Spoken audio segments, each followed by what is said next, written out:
أعوذ بالله السميع العلي العظيم من الشيطان اللعين الرجيم. بسم الله الرحمن الرحيم. الحمد لله الذي هدانا لهذا وما كنا لنهتدي لولا أن هدانا الله. لقد جاءت رسل ربنا بالحق. الصلاة والسلام على صاحب الدين والإسلام والحل والحرام والركن والمقام والصلاة والصيام والسجود والقيام والشريعة والأحكام والحجة والبرهان والمحبة والإرفان والحق والبيان والكتاب والقرآن. سيدنا ونبينا وشفينا ومولانا ومولى الثقلين جد الحسن والحسين أبي القاسم محمد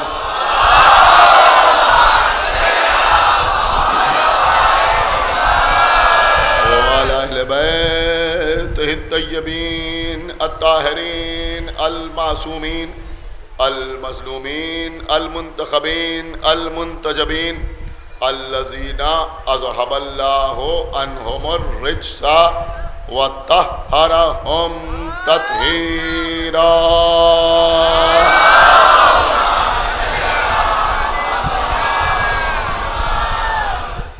ولعنة الله على أعدائهم وقتلتهم وغاصبي حقوقهم ومنكري فضائلهم ومصائبهم أجمعين من الآن إلى يوم الدين.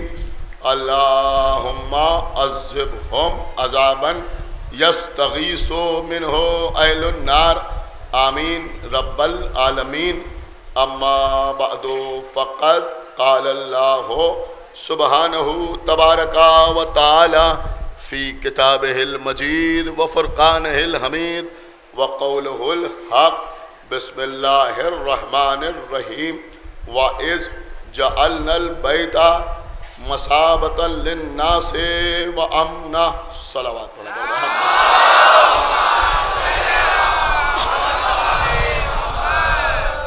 حضرات، میں اس سے پہلے کہ کچھ عرض کروں، ایک خاص اعلان یہ ہے اس امام باڑے کی متولیہ کی جانب سے کہ اس وقت وقف کی طرف سے اس امام باڑے کے لیے کسی قسم کا کوئی چندہ نہیں لیا جا رہا ہے.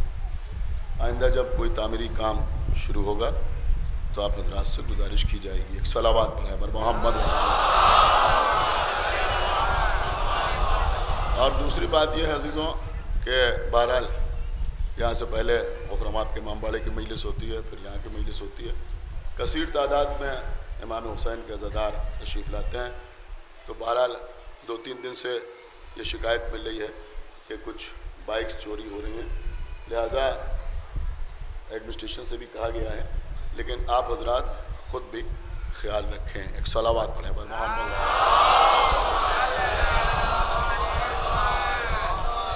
بیت اور اہل بیت کے عنوان پر مسلسل آپ سے گفتگو کا سلسلہ جاری و ساری.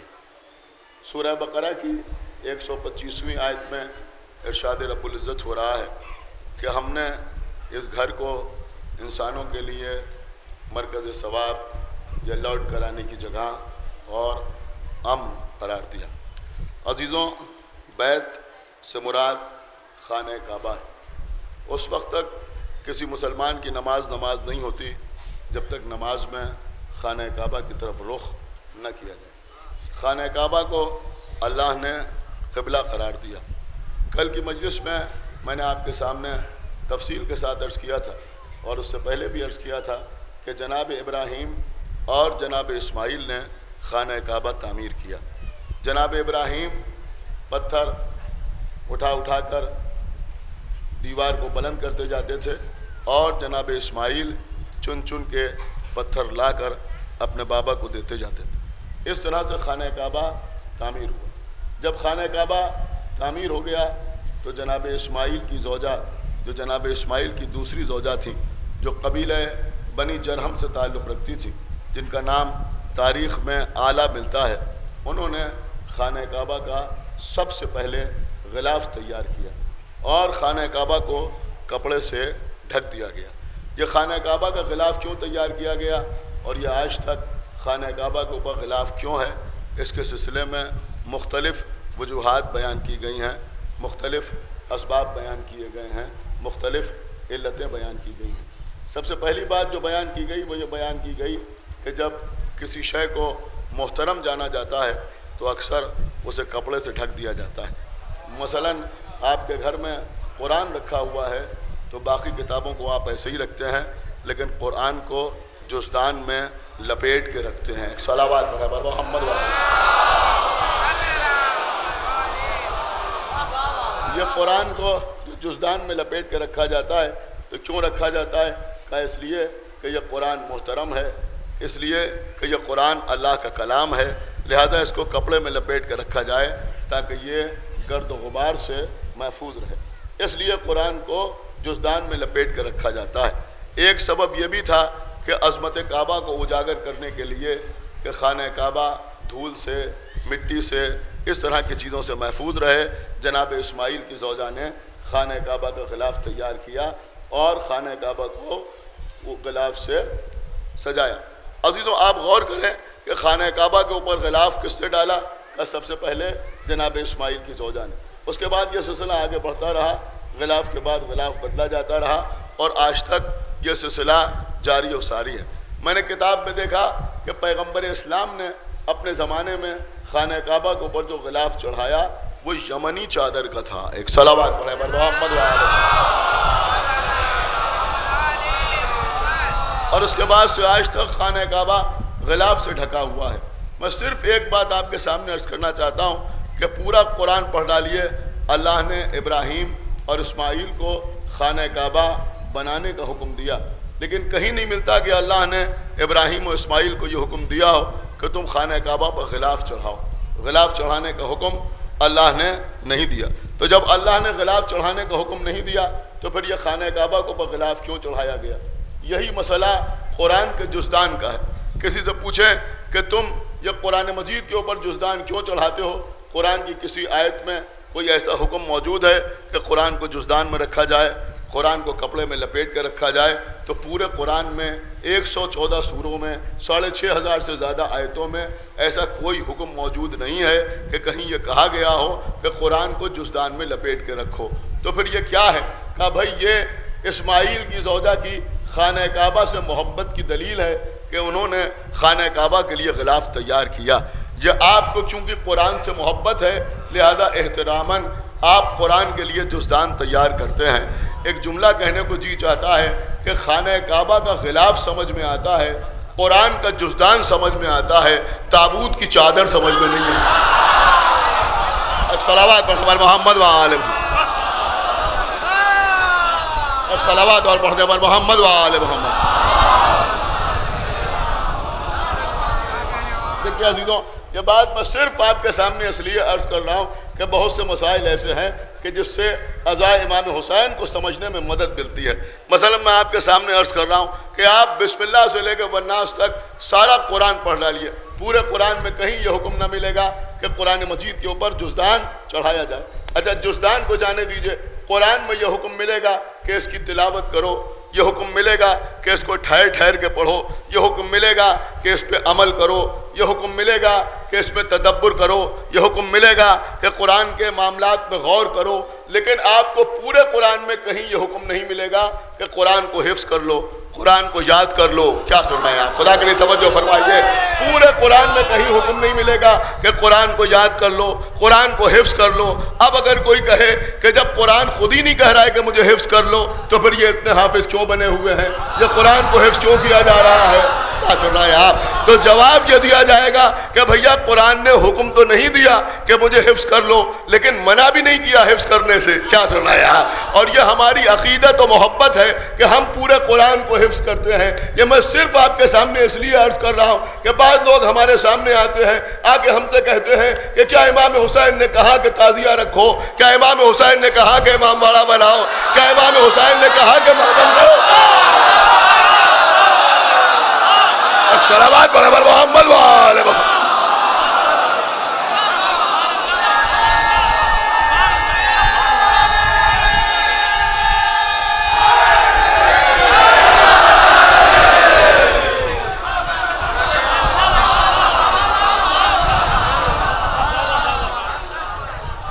تو جس طرح سے قرآن کے جزدان کے لیے یا قرآن کو یاد کرنے کے لیے قرآن میں کوئی حکم موجود نہیں ہے، تو اگر معصوم کا حکم ہمیں سامنے نظر نہیں بھی آتا تب بھی کربلا کا واقعہ وہ ہے کہ جس پر اثر کرتا ہے وہ ماتم کرتا ہے، جس پر اثر کرتا ہے وہ مجلس کرتا ہے۔ ایک صلوات پڑھے بر محمد و آل محمد۔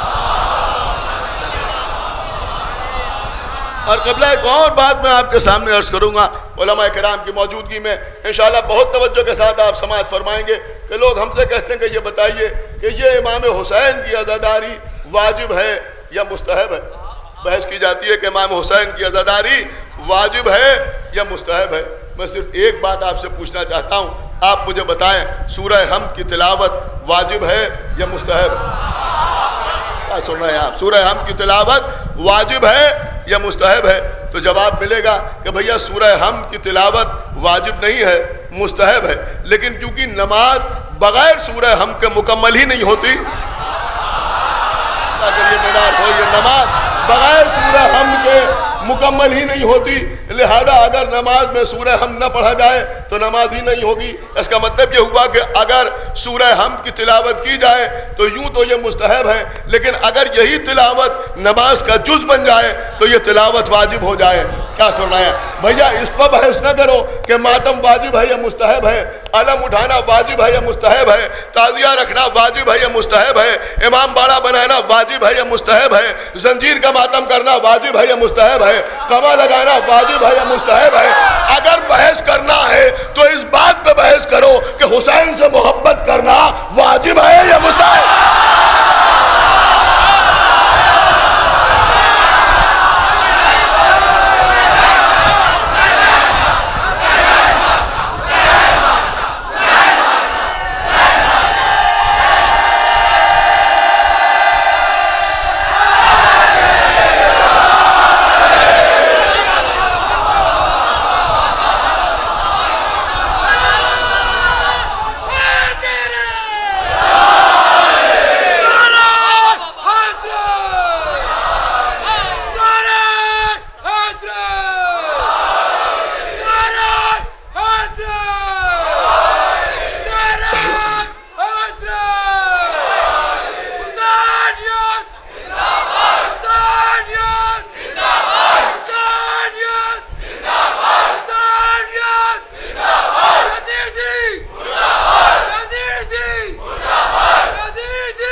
ایک گزارش آج خصوصی گزارش یہ ہے کہ بارش ہو رہی ہے، باہر لوگ بیٹھ رہے ہیں، بھیگ رہے ہیں، لہذا آج تھوڑا سا توقف کریں اشعار پڑھنے میں اور مجھے پڑھ لینے دیں۔ میں چاہتا ہوں کہ زیادہ سے زیادہ بات کم سے کم وقت میں آپ تک پہنچا دوں۔ ایک صلوات پڑھیں بر محمد و آل محمد۔ تھوڑا سا اپنے اوپر قابو رکھیں، بہت توجہ آپ حضرات کی چاہتا ہوں۔ تو میں عرض کر رہا ہوں کہ بھیا ہمیں یہ بتاؤ کہ امام حسین سے محبت واجب ہے یا مستحب؟ واجب ہے یا مستحب؟ دیکھیں عجیب و غریب بحث ہوتی ہے۔ میں نے کہا امام حسین علیہ السلام یہ مستحب ہے، لوگ اس کو مستحب کہہ کر اس کو ہلکا کرنے کی کوشش کرتے ہیں۔ میں نے کہا صاحب رسول اللہ نے حکم نہیں دیا، امام حسین نے حکم نہیں دیا، حسین حکم دیتے تو ہم ماتم کرتے، حسین حکم دیتے تو ہم مجلس کرتے، حسین حکم دیتے تو ہم تعزیہ رکھتے، حسین حکم دیتے تو ہم قمع لگاتے، حسین حکم دیتے تو ہم زنجیر لگاتے۔ آپ دیکھیں جن چیزوں کا حکم دیا گیا ہے وہ ہم کرتے ہیں یا نہیں کرتے، نماز پڑھتے ہیں یا نہیں پڑھتے، روزہ رکھتے ہیں یا نہیں رکھتے، حج کرتے ہیں یا نہیں کرتے۔ ایک جملہ کہنے کو جی چاہتا ہے، ارے بھیا اگر حکم دے کے عزاداری کرائی جاتی تو پھر دلوں کا امتحان کیسے ہوتا؟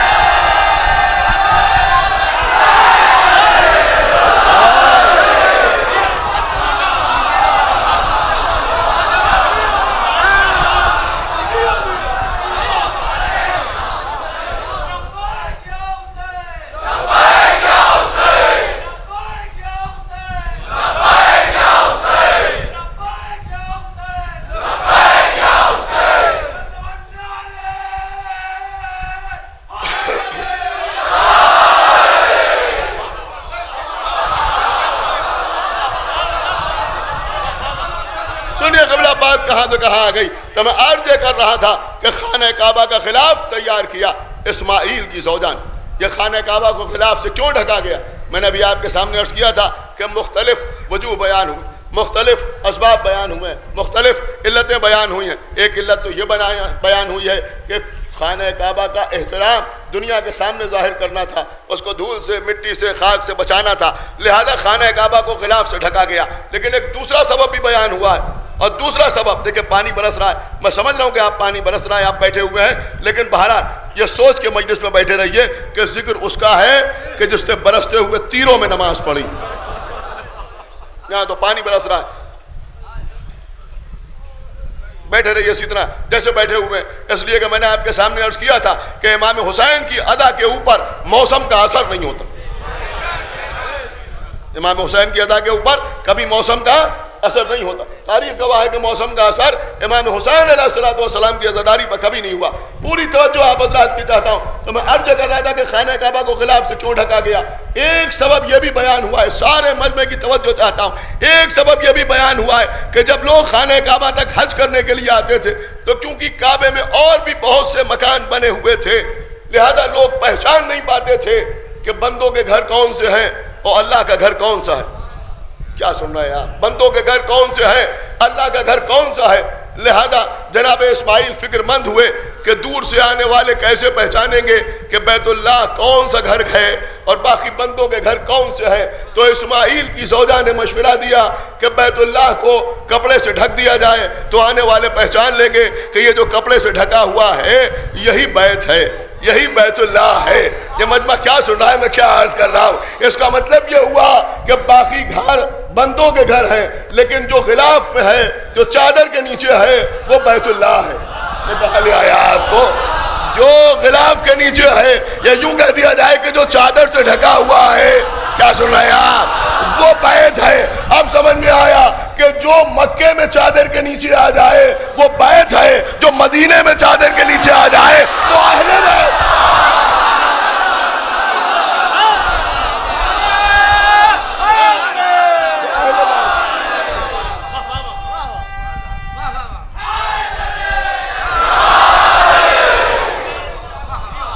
جو مکے میں چادر کے نیچے آ جائے وہ بیت ہے، اور جو مدینے میں چادر کے نیچے آ جائے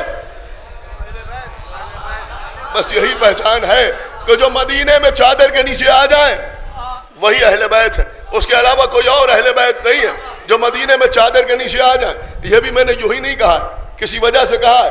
سنیے عزیزوں، سنگ اسود جس کو تمام مسلمان بوسہ دیتے ہیں، ہمارے بزرگ ڈاکٹر قلب صادق صاحب قبلہ تشریف فرمائیں، ان کی موجودگی میں نے پہلے ہی آپ کے سامنے عرض کیا تھا، پڑھنا جسارت ہے، لیکن میں عرض کر رہا ہوں، پوری توجہ آپ حضرات کی چاہتا ہوں کہ رسول اللہ کی بعثت سے 5 سال پہلے، جیسا کہ کسی دن میں نے آپ کے سامنے عرض کیا، خانہ کعبہ کو دوبارہ تعمیر کرنے کی ضرورت پیش آئی، کعبے کو دوبارہ تعمیر کرنے کی ضرورت پیش آئی. رسول کی بعثت سے یعنی رسول کے اعلان رسالت سے 5 سال پہلے کعبے کو دوبارہ تعمیر کرنے کی ضرورت پیش آئی. کعبہ تعمیر ہونے لگا. قریش کعبے کو تعمیر کر رہے تھے. اب ظاہر سی بات ہے کہ سنگ اسود جو خانہ کعبہ میں آویزاں تھا، اب جب تعمیر ہوئی تو پہلے سنگ اسود کو وہاں سے ہٹا کے دور رکھ دیا گیا. جیسے مثلا یہ اعلیٰ خانہ تعمیر ہو تو جو تبرکات یہاں رکھے ہیں، جو علم یہاں موجود ہے، جو زری یہاں موجود ہے، اس کو الگ ہٹا کے رکھنا پڑے گا نا. بعد میں جب پھر تیار ہو جائے گا، عمارت تیار ہو جائے گی تو پھر لا کے یہاں رکھ دیا جائے گا. تو ایسے ہی سنگ اسود کو الگ رکھ دیا گیا. خانہ کعبہ پھر سے تعمیر ہو گیا، انہی بنیادوں پر پھر تعمیر ہو گیا. اب جب کعبہ تعمیر ہو گیا تو پھر وہ وقت آیا کہ سنگ اسود کو دوبارہ نصب کیا جائے. اب قبیلے آپس میں لڑنے لگے، آپس میں جھگڑا ہونے لگا. ہر قبیلے کا سردار کہتا تھا کہ یہ کام ہم کریں گے، یہ شرف ہم حاصل کریں گے. آپس میں جھگڑا ہو رہا تھا. لوگ ایک دوسرے کے اوپر سبقات حاصل کرنا چاہتے تھے. ہر قبیلہ کہہ رہا تھا کہ یہ ہمارا حق ہے، یہ کام ہم کریں گے. ہر ایک کے پاس اپنے دلائل تھے، ہر ایک کے پاس اپنی حجتیں تھیں. ہر ایک کہہ رہا تھا ہم ہی یہ کام انجام دیں گے. جب زیادہ نزاع ہوا تو جناب ام سلمہ کے بابا نے، یہ جناب ام سلمہ کون؟ زوجہ رسول ام المومنین جناب ام سلمہ، جن کے لیے رسول اللہ نے فرمایا تھا کہ انت علی الخیر، کہ تم خیر پہ ہو. ان کے بابا نے یہ مشورہ دیا کہ دیکھو آپس میں لڑنے سے کوئی فائدہ نہیں ہے. کل صبح سب سے پہلے جو مسجد الحرام میں داخل ہو اس کو حکم بنا لیا جائے، اس سے فیصلہ کرایا جائے، اس کو جج بنا لیا جائے. جو فیصلہ وہ کرے اس کے اوپر عمل کیا جائے. لوگوں نے کہا ہاں یہ مشورہ تو آپ نے بہت اچھا دیا. لوگ راضی ہو گئے. دوسرے دن سب سے پہلے مسجد الحرام میں داخل ہوئے حضرت احمد مجتبیٰ محمد مصطفیٰ صلی اللہ علیہ وسلم. سنیے، قبل ابھی نتیجہ آپ کے سامنے پیش کروں گا تو دیکھتا ہوں کون سمجھدار خاموش رہتا ہے. رسول اللہ آئے. اب جب رسول اللہ آئے تو لوگ رسول اللہ کے پاس آئے. آنے کے بعد کہا اللہ کے رسول، ہمارے درمیان اس سلسلے میں اختلاف ہو گیا ہے کہ سنگ اسود کو اس کی جگہ پہ نصب کون کرے گا. تو رسول اللہ نے فرمایا کہ بڑا آسان مسئلہ ہے، اختلاف کی ضرورت ہی نہیں ہے. کہ کیا کیا جائے؟ کہ ایک چادر منگاؤ. دیکھیں آج کی مجلس چادر کی نظر، بہت توجہ آپ حضرات کی چاہتا ہوں. یہ بیت کا بھی چادر سے کیا زبردست تعلق. کہ ایک چادر منگاؤ. انہوں نے ایک چادر منگائی. رسول اللہ اس چادر کو لیے ہوئے اس جگہ پہ پہنچے جہاں انہوں نے عارضی طور پر سنگ اسود کو لے جا کے رکھا تھا. اس کے بعد پیغمبر نے فرمایا ان تمام لوگوں سے کہ ہر قبیلے کے سردار چادر کے کونوں کو پکڑ لے. اب ہر قبیلے کے سردار نے چادر کو پکڑ لیا. چاروں طرف سے قبیلوں کے سردار، آپ ملاحظہ فرمائیں، چادر کو پکڑے ہوئے، جتنے بھی تھے سب چادر کو پکڑے ہوئے ہیں. پیغمبر نے اپنے ہاتھ سے سنگ اسود اٹھایا، اس چادر کے اندر رکھ دیا. کعبہ لے کے چلو کعبے کے قریب. وہ لوگ اسے چادر کو لے کر خانہ کعبہ کے قریب آئے. جب قریب آئے تو پیغمبر نے اپنے ہاتھوں سے سنگ اسود کو اٹھایا. کیا سنایا؟ نہیں توجہ فرمایا آپ نے. اور جہاں نصب کرنا تھا وہاں نصب کر دیا. ایک بات سمجھ میں آئی کہ جو اللہ کی نشانی ہوتی ہے اس کو نصب کرنا معصوم کا حق ہوتا ہے. آپ نے غور نہیں کیا میں کیا عرض کر گیا؟ اس کو نصب کرنا معصوم کا حق ہوتا ہے. رسول اللہ نے اپنے ہاتھوں سے اسے نصب کر دیا، لیکن چادر کے کونے قبیلوں کے سرداروں کو پکڑا دیے. ایک جملہ کہنے کو جی چاہتا ہے کہ بھیا یہ بیت کا معاملہ تھا، لہذا کم سے کم اتنی چھوٹ مل گئی کہ تم چادر کے کونے پکڑ لو. لیکن جب اہل بیت کا مسئلہ آیا تو رسول نے چادر کے کونے بھی خود ہی پکڑے. اللہم ہؤلاء اہل بیت. ایک صلوات پر محمد وآلہ. آپ سنتے ہیں نا حدیث قصہ میں چادر کے کونے رسول خود پکڑے ہوئے. پروردگار بس یہ ہے میرے اہل بیت، ان کا گوشت میرا گوشت ہے، ان کا پوست میرا پوست ہے، ان کا خون میرا خون ہے.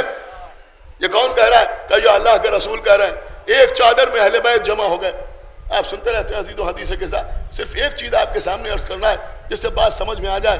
دیکھیں عزیزوں، رسول اللہ بی بی فاطمہ زہرا کے گھر آئے.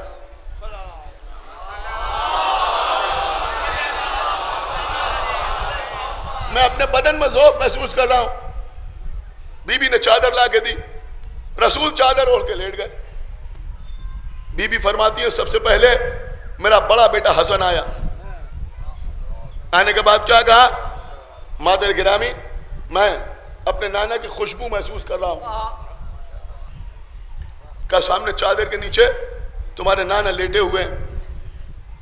امام حسن آئے, رسول کو سلام کیا. سلام کرنے کے بعد کہا کہ نانا کیا اجازت ہے کہ میں چادر میں آ جاؤں؟ رسول اللہ نے فرمایا ہاں میرے لال اجازت ہے, چادر میں آ جاؤ. سرکار سید الشہداء آئے, بالکل ویسے ہی. کہا اماں میں اپنے نانا کی خوشبو محسوس کر رہا ہوں.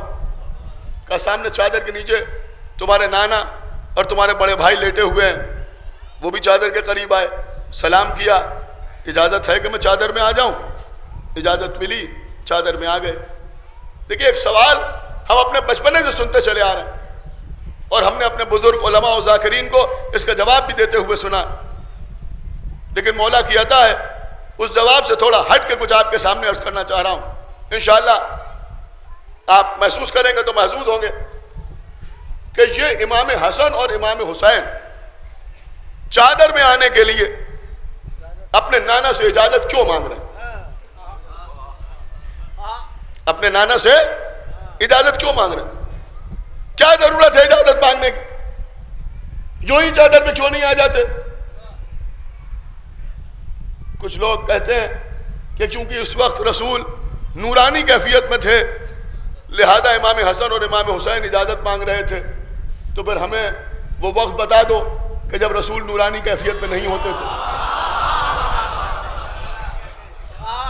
تو یہ اجازت کیوں مانگی جا رہی؟ اجازت لینے کی ضرورت کیا ہے؟ بظاہر بالکل گھریلو نشست ہے, نبی گھر کے اندر ہے. یہاں میرے بزرگ بیٹھے ہوئے ہیں, کسی کا نواسا کسی کا پوتا اس سے اجازت مانگتا ہے, دادا جان, نانا, ابا اجازت ہے ہم آپ کی گود میں بیٹھ جائیں؟ نہیں مانگتا. نانا سے, نانی سے, دادا سے, دادی سے, باپ سے کوئی چھوٹا بچہ اجازت مانگتا ہے؟ کہا نہیں مانگتا. اب آپ کہیں گے ہمارے گھر کے بچے اور ان کے گھر کے بچے, نہیں عزیزو, یہ مسئلہ بھی نہیں ہے. پیغمبر سجدے کے عالم میں,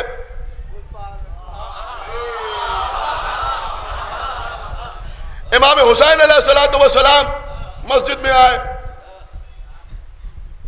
سب کو کراس کرتے ہوئے رسول اللہ تک پہنچے, رسول کی پشت پر سوار ہو گئے. رسول نے حکم خدا سے سجدے میں طول دیا, 70-72 مرتبہ سبحان ربی الاعلیٰ و بحمدہ کہا. کسی روایت میں ہمیں دکھا دو کہ امام حسین نے اجازت مانگی ہو, اے نانا اجازت ہے آپ سجدے میں ہو تو ہم آپ کی پشت پہ آ جائیں؟ کیا سن رہے ہیں آپ؟ کیا اجازت مانگی؟ نہیں مانگی نا اجازت. سنیے عزیزو, میری طرف متوجہ رہے. پیغمبر منبر پر تشریف فرمائے, عرش منبر پر پیغمبر تشریف فرمائے. بڑے شہزادے امام حسن مسجد میں آئے. علامہ مجلسی نے لکھا ہے امام حسن منبر کی طرف بڑھے. جب امام حسن منبر کی طرف بڑھے تو رسول اللہ نے کہا میرے لال اور قریب آ جاؤ, اور قریب آ جاؤ, اور قریب آ جاؤ. امام حسن قریب آئے, سن رہے ہیں آپ؟ کہا میرے لال اور قریب آؤ. پہلی سیڑھی پہ قدم رکھا, اور قریب آؤ. دوسری سیڑھی پہ قدم رکھا, اور قریب آؤ. تیسری سیڑھی پہ قدم رکھا. کچھ آپ کو یاد آ رہا ہے یا نہیں یاد آ رہا ہے؟ ایک موقع وہ تھا کہ جہاں رسول آگے بڑھ رہے تھے, آواز قدرت آ رہی تھی, اتنو منی, اتنو منی, اتنو منی, اور قریب آؤ, اور قریب آؤ, اور قریب آؤ. وہاں رسالت کو آواز دی جا رہی تھی, یہاں امامت کو آواز دی جا رہی تھی. لیکن عزیزو یہاں پر ہماری بات تمام نہیں ہوگی کہ وہاں رسالت کو آواز دی جا رہی تھی یا امامت کو آواز دی جا رہی تھی. میں ذرا آگے بڑھ کے بات آپ کے سامنے عرض کرنا چاہوں گا کہ وہاں رسول کو آواز دی جا رہی تھی اور قریب آؤ, اور قریب آؤ, اور قریب آؤ. لیکن لہجہ کس کا تھا؟ کیا سن رہے ہیں آپ؟ میں کیا عرض کر رہا, لہجہ کس کا تھا؟ کہ وہاں علی کے لہجے میں آواز آ رہی تھی. اس کا مطلب یہ ہوا کہ وہاں امامت کے لہجے میں آواز آ رہی تھی رسالت کے لیے, اور قریب آؤ, اور قریب آؤ, اور قریب آؤ. وہاں امامت رسالت سے کہہ رہی تھی اور قریب آؤ, یہاں رسالت امامت سے کہہ رہی تھی اور قریب آ جاؤ, اور قریب آ جاؤ, اور قریب آ جاؤ. امام حسن آگے بڑھے, رسول اللہ کے دوش پر قدم رکھے.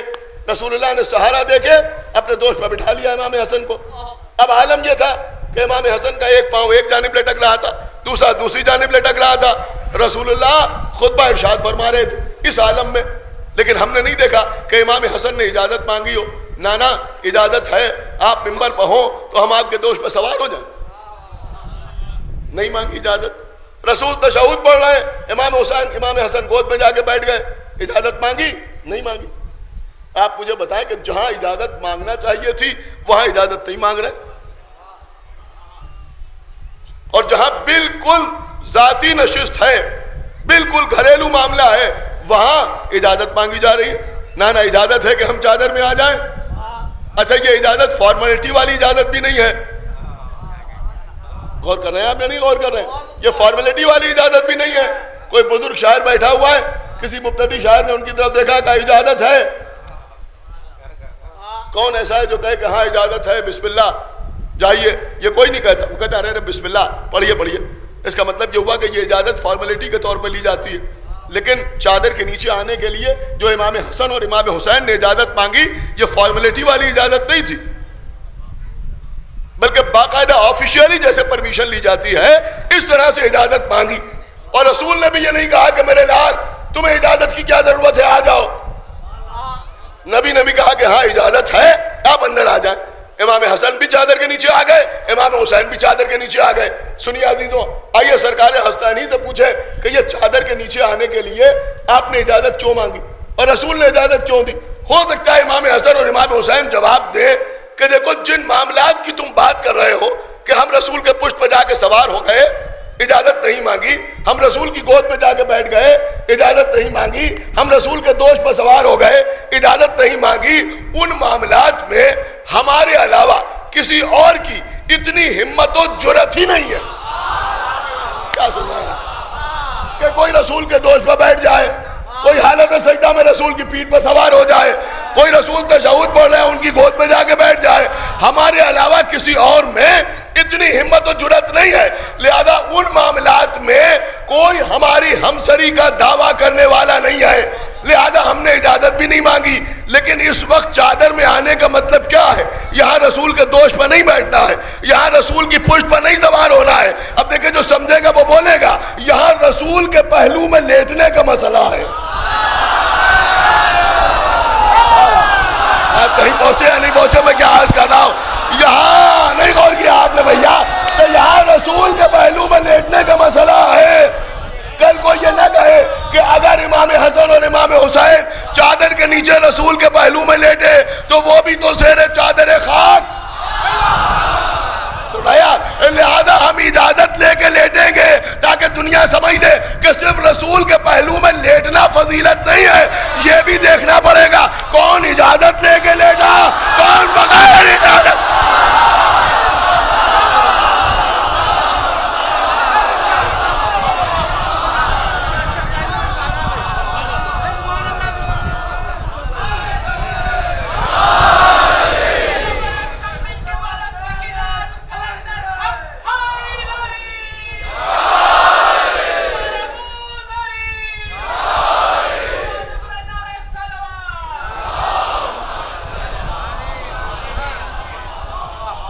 عزیزوں, یہ ہیں اہل بیت جن کے لیے پیغمبر فرمانا انہم منی وانا منہم, کہ یہ سب کے سب مجھ سے ہیں اور میں ان سے ہوں.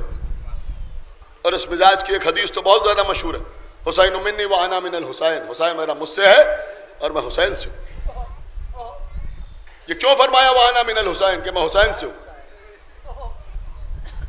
بہت سے اسباب, لیکن آج کی تاریخ کی مناسبت سے ایک جملہ آپ کے سامنے عرض کروں گا کہ حسین و منی کا تقاضا یہ ہے کہ حسین کی صورت رسول کی آغوش میں نظر آئے, وَأَنَا مِنَ الْحُسَيْن کا تقاضا یہ ہے کہ محمد کی صورت حسین کی آغوش میں نظر آئے. شاید اسی لیے اللہ نے حسین کو ایک ایسا بیٹا عطا کیا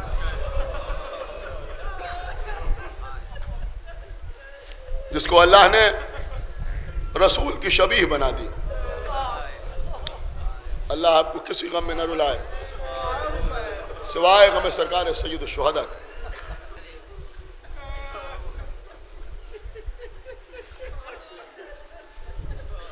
یہ نوجوان میرے سامنے بیٹھے ہوئے ہیں, اللہ انہیں سلامت رکھے. ان کی زندگیاں ان کے ماں باپ کے لیے ضروری ہیں.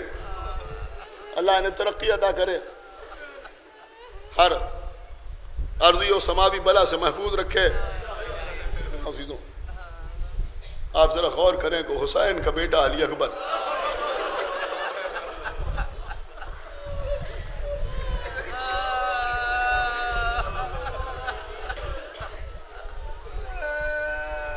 جب مدینے کی گلیوں میں عباس و علی اکبر نکلتے تھے تو دکاندار اپنی اپنی تجارت کچھ دیر کے لیے روک دیتے تھے، غور سے چچا بھتیجے کو دیکھتے تھے اور یہ کہتے تھے کہ اللہ چچا بھتیجے کی یہ جوڑی سلامت رکھے. جب چچا کو دیکھتے ہیں تو علی یاد آتے ہیں، جب بھتیجے کو دیکھتے ہیں تو رسول یاد آتے ہیں. یہ تھے علی اکبر. دور دور سے لوگ آتے تھے صرف شہزادے علی اکبر کے چہرے کی زیارت کرنے کے لیے، اس لیے کہ شہرت ہو گئی تھی کہ حسین کا ایک بیٹا صورت میں، سیرت میں، رفتار میں، گفتار میں پیغمبر سے مشابہ ہے.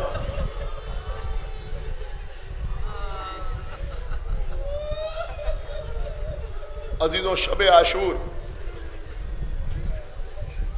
ہمارے اور آپ کے آقا عباس شہزادے علی اکبر کے پاس آئے. بیٹا علی اکبر میرے ساتھ چلو. علی اکبر اپنے چچا کے ساتھ چلے. سوچ رہے تھے کہ شاید چچا کل کی جنگ کے سلسلے میں کچھ گفتگو کرنا چاہتے ہیں، لیکن عباس بھتیجوں کو لے کے ایک خالی خیمے میں پہنچے جس میں کوئی نہ تھا، صرف ایک کرسی پڑی ہوئی تھی.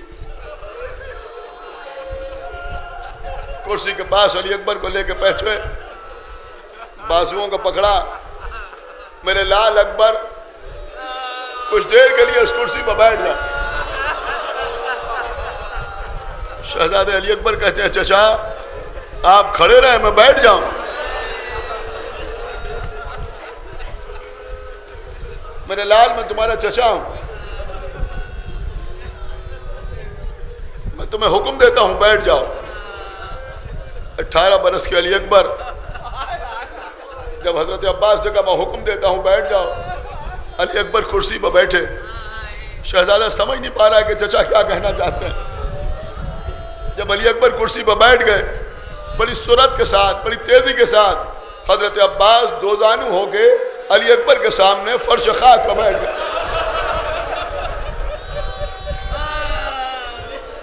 شہزادے جلدی سے اٹھنے کی کوشش کی، عباس نے اپنے ہاتھ علی اکبر کے گھٹنوں پر رکھ دیے. نہیں میرے لال کچھ دیر ایسا ہی بیٹھے رہو.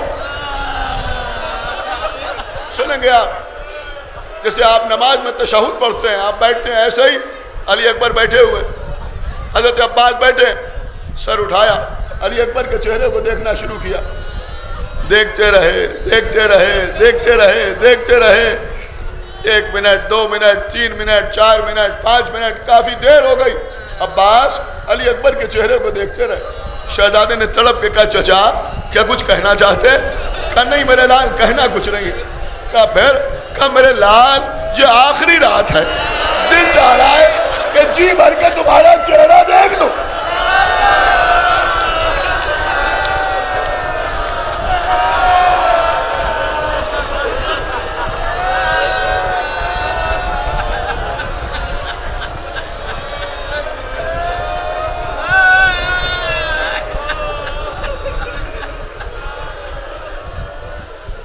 صبح عاشور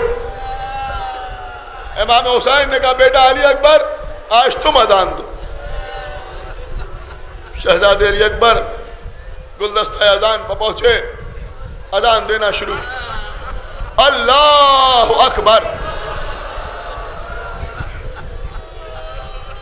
عزیزوں آپ نے دیکھا ہوگا اگر مجلس پڑھتے پڑھتے کسی کی آواز گرفتہ ہو جائے تو لوگ پانی پیش کرتے ہیں، پانی پی لیجیے. 7ویں محرم سے جس کو ایک قطرہ پانی کا نہ ملا ہو، اس سے حسین کہہ رہے بیٹا علی اکبر اذان دو۔ علی اکبر نے اپنے پورے جسم کی طاقت کو سمیٹ کے کہا اللہ اکبر۔ آقا حسین قریب آئے، میرے لال علی اکبر ذرا اور بلند آواز سے اذان دو، خیمے میں میری بہنیں تمہاری آواز سننا چاہتی ہیں۔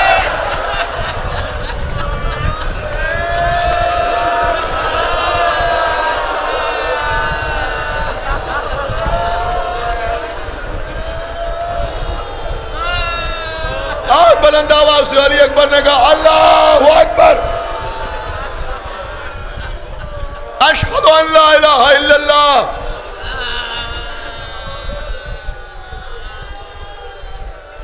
ایک مرتبہ علی اکبر نے آواز دی اشہد ان محمد رسول اللہ۔ بس ابھی تو اتنا کہنا تھا کہ فضا دوڑتی ہوئی آئی، آقا حسین شہزادی زینب بے ہوش ہو گئے۔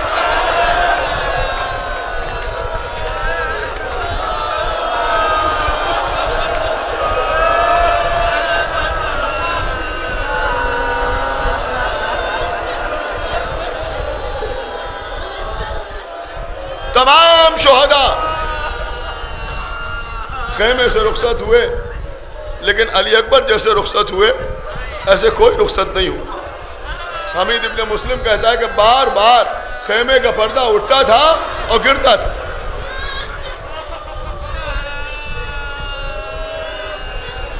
جب علی اکبر باہر نکلنا چاہتے تھے کوئی دامن پکڑ کے روک لیتا تھا۔ یہ بتانے کی ضرورت تو نہیں کہ یہ دامن پکڑ کے کون روکتا تھا، اگر ماں روکتی تو بازو پکڑ کے روکتی، پھوپھی روکتی تو ہاتھ پکڑ کے روکتی۔ یہ 18 برس کس کے علی اکبر کو دامن پکڑ کے کون روکتا تھا؟ ارے 4 برس کی سکینہ دامن پکڑ لیتی تھی، بھیا علی اکبر۔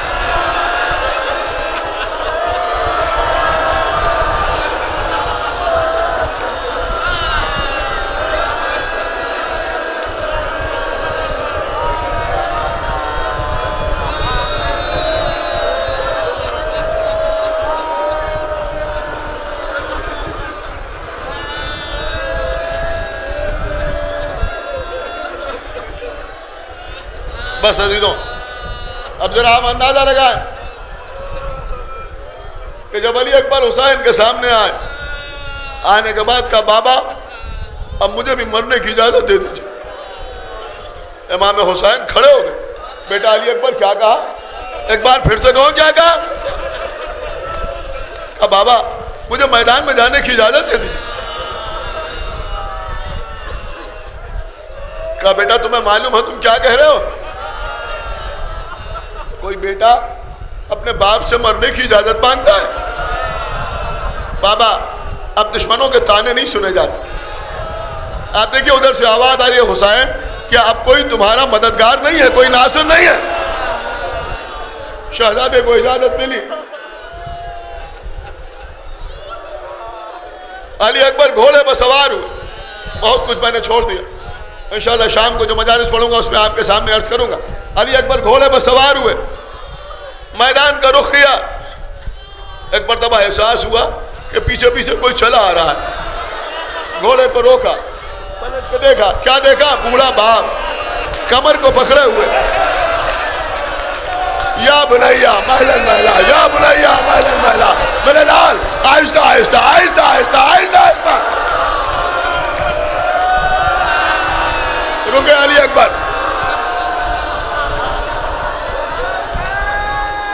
دیکھیں انشاءاللہ مصائب ویسے ہی ہوں گے جیسے آپ سرکار باب المراد کی بارگاہ میں پرسہ دیتے ہیں، انشاءاللہ آپ کی ویسے ہی پرسہ دینا۔ بابا آپ نے تو اجازت دے دی تھی، اے بابا اب آپ پیچھے پیچھے کیوں آ رہے ہیں؟ کیا کرب میں ڈوبا ہوا جواب دیا، میرے لال کاش تم صاحب اولاد ہوتے۔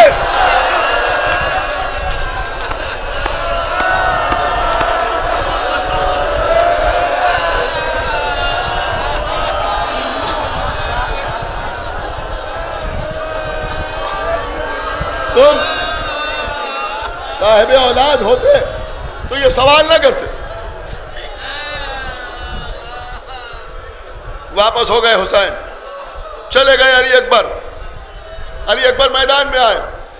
میرے ایک چھوٹے بھائی نے مجھے فون کیا اور کہا کہ شہزادے علی اکبر کی جنگ پڑھ دیجیے گا. عزیزو دل تو چاہتا ہے لیکن یہ نام ایسا ہے کہ جب ذکر ہوتا ہے تو دل بھر آتا ہے, آنکھوں سے آنسو آ جاتے ہیں. مجھے معاف فرمائیے گا. شہزادہ علی اکبر میدان میں آئے, تلوار چلانا شروع کی. ایک جملہ کہوں گا, یہ پہلا موقع تھا جب دنیا نے دیکھا کہ رحمت للعالمین کی شبیہ کے ہاتھ میں تلوار. علی اکبر کی تلوار چل رہی تھی, یزیدی قتل ہو رہے تھے, یزیدی قتل ہو رہے تھے. امام حسین ایک بلندی پہ کھڑے ہوئے یہ منظر دیکھ رہے تھے. ام لیلہ در خیمہ پہ کھڑی ہوئی حسین کا چہرہ دیکھ رہی تھی, یا یوں کہہ لیا جائے کہ حسین کے چہرے کے آئینے میں اپنے لال کی جنگ کا منظر دیکھ رہی تھی. ایک مرتبہ ام لیلہ نے دیکھا کہ حسین کے چہرے کا رنگ بدلا. فضا نے کہا, فضا جاؤ میرے والی کو بلا لاؤ. حسین بلندی سے نیچے اترے, خیمے کے دروازے پہ آئے. ام لیلہ کیا بات ہے؟ کہ میرے والی آپ کے چہرے کا رنگ کیوں متغیر ہو رہا ہے؟ کہ ام لیلہ ایک بڑا قوی الجثہ پہلوان علی اکبر کے مقابلے پہ آیا ہے, مجھے اپنے لال پر بھروسہ ہے, مجھے معلوم ہے میرا لال کتنا بڑا شجاع ہے, لیکن ام لیلہ باپ ہوں, یعنی دل میں خیال آ رہا ہے کہ وہ سیر و سیراب ہے, میرا اکبر پیاسا ہے.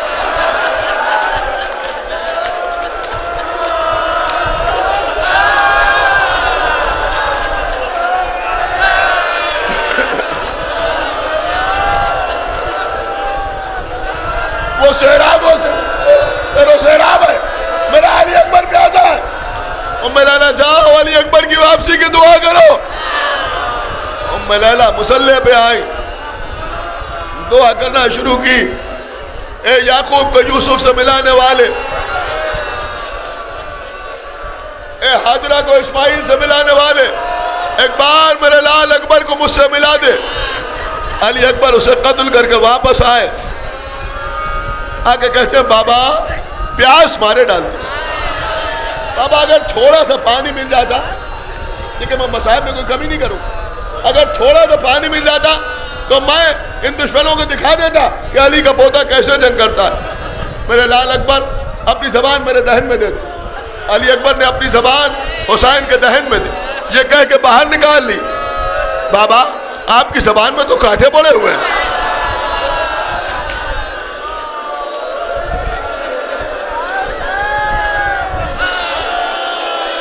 انگوٹھی اتاری, اے بیٹا یہ عقیق کی انگوٹھی ہے, اسے اپنے دہن میں رکھ لو. علی اکبر نے انگوٹھی دہن میں رکھی.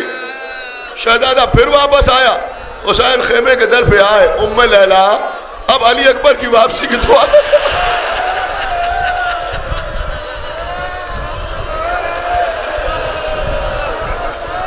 آقا حسین پھر اس بلندی پہ آئے.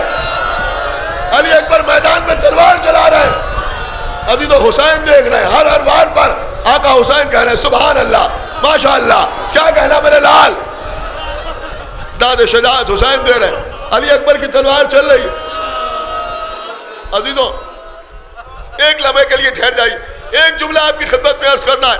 اور راوی کہتا ہے میں نے دیکھا کہ 3 دن کے پیاسے علی اکبر, 3 دن کے بھوکے علی اکبر شیرانہ حملے کر رہے تھے, زبردست جنگ کا مظاہرہ کر رہے تھے. راوی کہتا ہے کہ علی اکبر ایسا لگتا تھا کہ آج سارے لشکر کو کاٹ کے پھینک دیں گے. اور راوی کہتا ہے میں سوچ رہا تھا کہ یہ اتنا بھوکا پیاسا نوجوان اس طرح سے جنگ کیسے کر رہا ہے. اور راوی کہتا ہے میں تھوڑا سا علی اکبر کے قریب پہنچ گیا تو میں نے سنا کہ علی اکبر تلوار چلاتے جاتے تھے اور یہ کہتے تھے کہ ان میں جو بچے گا وہ میرے بابا سے لڑے گا.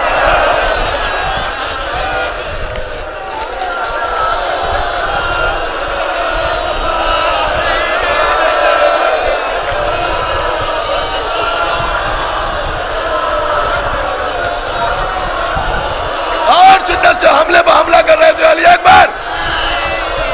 ادھر حسین بلندی میں کھڑے ہوئے یہ منظر دیکھ رہے تھے. سنیے عزیزو قیامت مجھے موت آ جائے بڑھتے بڑھتے میں مصائب میں کمی نہیں کرنا چاہتا. عزیزو ایک ملعون سامنے سے آیا, ایک قاتل پیچھے سے آیا, دونوں کے ہاتھوں میں نیزے, ایک ساتھ دونوں نے نیزے چلائے. ایک نیزہ سینے پر لگا, پشت سے نکل گیا, ایک نیزہ پشت پر لگا, سینے کی طرف سے نکل گیا.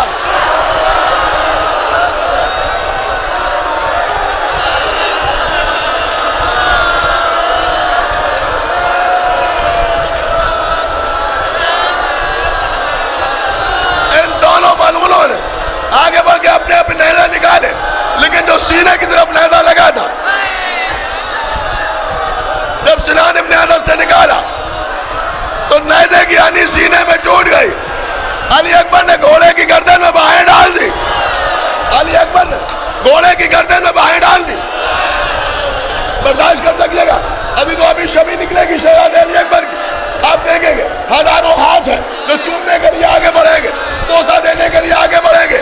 علی اکبر گھوڑے کی گردن میں باہیں ڈالے ہوئے, گھوڑا آگے بڑھ رہا ہے, نہ معلوم کتنے ہاتھوں میں تلواریں, علی اکبر پر تلواروں کے وار ہو رہے ہیں.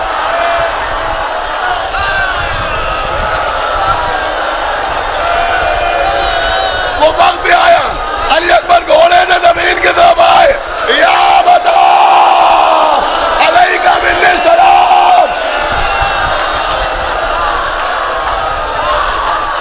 اے بابا آپ پر میرا آخری سلام.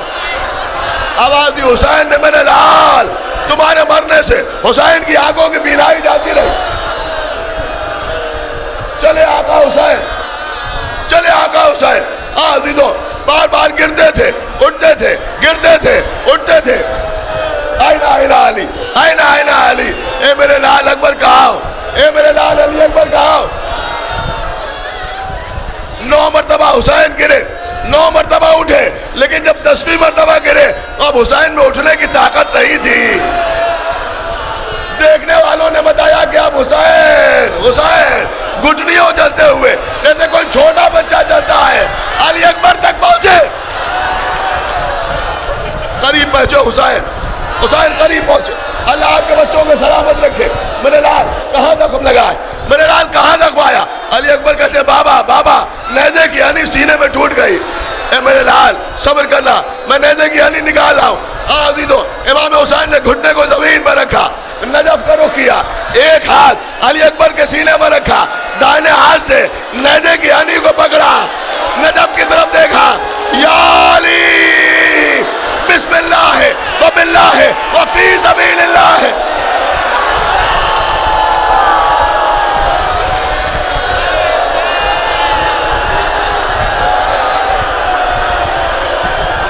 روئیے عزیزو روئیے, نیزے کی آنی باہر آئی, علی اکبر کا کلیجہ باہر آ گیا. حسین کے لال نے حسین کے سامنے تڑپ کے دم توڑ دیا. اب علی اکبر کا لاشا اٹھانا ہے. بوڑھا باپ لاشے کو کیسے اٹھائے. ایک مرتبہ حسین نے علی اکبر کی پشت کے نیچے دونوں ہاتھوں کو لگایا, علی اکبر کے لاشے کو اٹھایا, 2 قدم آگے بڑھے, چلا نہ گیا, لاشے کو زمین پر رکھ دیا. پھر کوشش کی, لاشے کو اٹھایا, پھر زمین پر رکھ دیا. اب حسین نے خیموں کی طرف دیکھا چھوٹے چھوٹے بچے کھڑے ہوئے. آپ کو معلوم ہے کتنے بڑے بچے تھے, 10 سال 12 سال کے بچے نہیں تھے, اتنے بڑے بچے تو حسین پر جان قربان کر چکے تھے. یہ چھوٹے چھوٹے بچے 5 سال کے, 4 سال کے, 6 سال کے, 7 سال کے, اتنے چھوٹے چھوٹے بچے. یہاں بھی اس طرح کے بچے موجود ہیں. یہ چھوٹے چھوٹے بچے سامنے کھڑے ہوئے ہیں. حسین کہہ رہے آؤ بچوں آؤ, اپنے بھائی کا لاشا اٹھاؤ. اللہ نے غربت زہرا دادے کی. بچوں آؤ, آگے اپنے بھیا کا لاشا اٹھاؤ, آگے اپنے بھیا کا لاشا اٹھاؤ. بس عزیزوں مجلس تمام ہو رہی ہے, میری طرف دیکھیے, انشاءاللہ آپ روتے ہوئے اٹھیں گے. چھوٹے چھوٹے بچے آئے, ارے یہ بچے کیا جانے کہ لاشا کیسے اٹھایا جاتا ہے, کس طرح سے لاش کو اٹھائے. عزیزوں یہ بچے لاش اٹھانا کیا جانے, لیکن یہ بچے علی اکبر کے لاشے سے لپٹ گئے.